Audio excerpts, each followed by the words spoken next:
Good evening.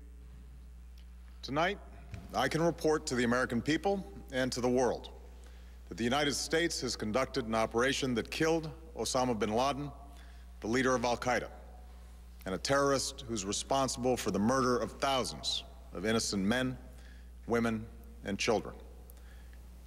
It was nearly 10 years ago that a bright September day was darkened by the worst attack on the American people in our history.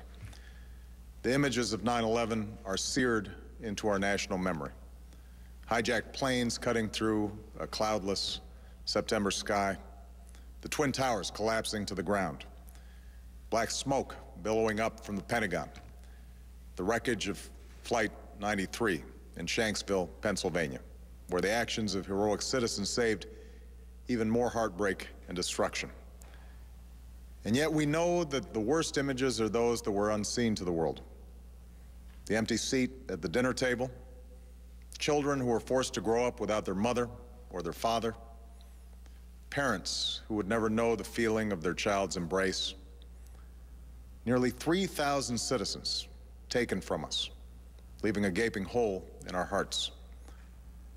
On September 11th, 2001, in our time of grief, the American people came together.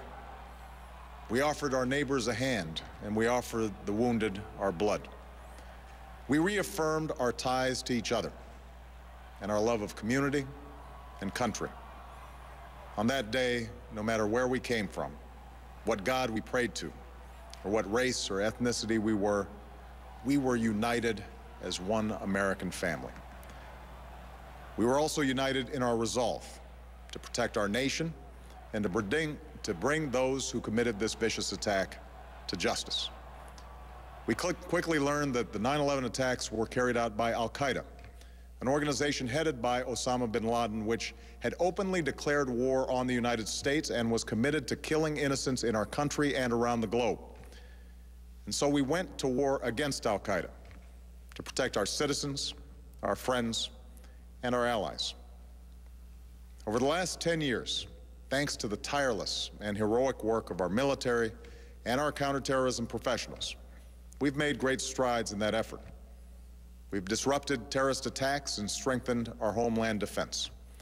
In Afghanistan, we removed the Taliban government, which had given bin Laden and Al-Qaeda safe haven and support. And around the globe, we worked with our friends and allies to capture or kill scores of Al-Qaeda terrorists, including several who were a part of the 9/11 plot. Yet, Osama bin Laden avoided capture and escaped across the Afghan border into Pakistan. Meanwhile, Al-Qaeda continued to operate from along that border and operate through its affiliates across the world.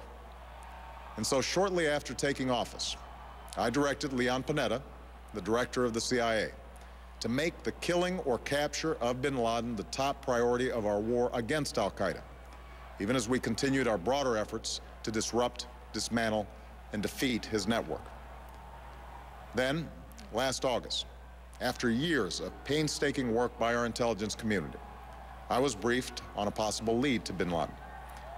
It was far from certain, and it took many months to run this thread to ground. I met repeatedly with my national security team as we developed more information about the possibility that we had located bin Laden hiding within a compound deep inside Pakistan. And finally, last week, I determined that we had enough intelligence to take action and authorized an operation to get Osama bin Laden and bring him to justice. Today, at my direction, the United States launched a targeted operation against that compound in Abbottabad, Pakistan. A small team of Americans carried out the operation with extraordinary courage and capability. No Americans were harmed. They took care to avoid civilian casualties. After a firefight, they killed Osama bin Laden and took custody of his body. For over 2 decades, bin Laden has been Al-Qaeda's leader and symbol, and has continued to plot attacks against our country and our friends and allies. The death of bin Laden marks the most significant achievement to date in our nation's effort to defeat Al-Qaeda. Yet his death does not mark the end of our effort. There's no doubt that Al-Qaeda will continue to pursue attacks against us. We must, and we will, remain vigilant at home and abroad. As we do, we must also reaffirm that the United States is not and never will be at war with Islam. I've made clear, just as President Bush did shortly after 9/11, that our war is not against Islam. Bin Laden was not a Muslim leader. He was a mass murderer of Muslims. Indeed, Al-Qaeda has slaughtered scores of Muslims in many countries, including our own. So his demise should be welcomed by all who believe in peace and human dignity. Over the years, I've repeatedly made clear that we would take action within Pakistan if we knew where bin Laden was. That is what we've done. But it's important to note that our counterterrorism cooperation with Pakistan helped lead us to bin Laden and the compound where he was hiding. Indeed, bin Laden had declared war against Pakistan as well and ordered attacks against the Pakistani people. Tonight, I called President Zardari, and my team has also spoken with their Pakistani counterparts. They agree that this is a good and historic day for both of our nations. And going forward, it is essential that Pakistan continue to join us in the fight against Al-Qaeda and its affiliates. The American people did not choose this fight. It came to our shores and started with the senseless slaughter of our citizens. After nearly 10 years of service, struggle, and sacrifice, we know well the costs of war. These efforts weigh on me every time I, as Commander-in-Chief, have to sign a letter to a family that has lost a loved one, or look into the eyes of a service member who's been gravely wounded. So Americans understand the costs of war. Yet, as a country, we will never tolerate our security being threatened, nor stand idly by when our people have been killed. We will be relentless in defense of our citizens and our friends and allies. We will be true to the values that make us who we are. And on nights like this one, we can say to those families who have lost loved ones to Al-Qaeda's terror, justice has been done. Tonight, we give thanks to the countless intelligence and counterterrorism professionals who've worked tirelessly to achieve this outcome. The American people do not see their work, nor know their names, but tonight, they feel the satisfaction of their work and the result of their pursuit of justice.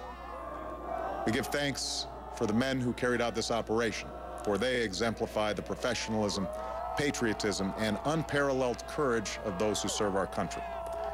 And they are part of a generation that has borne the heaviest share of the burden since that September day.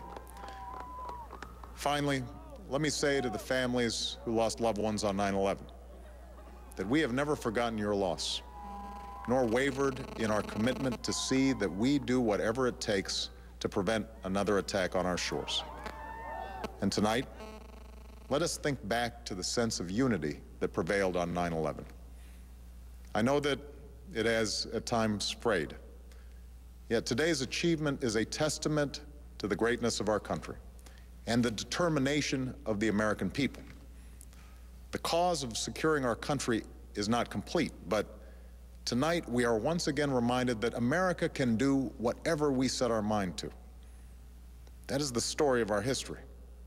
Whether it's the pursuit of prosperity for our people or the struggle for equality for all our citizens, our commitment to stand up for our values abroad, and our sacrifices to make the world a safer place. Let us remember that we can do these things not just because of wealth or power, but because of who we are. One nation, under God, indivisible, with liberty and justice for all. Thank you. May God bless you, and may God bless the United States of America. The President of the United States, that was a little bit more than an hour.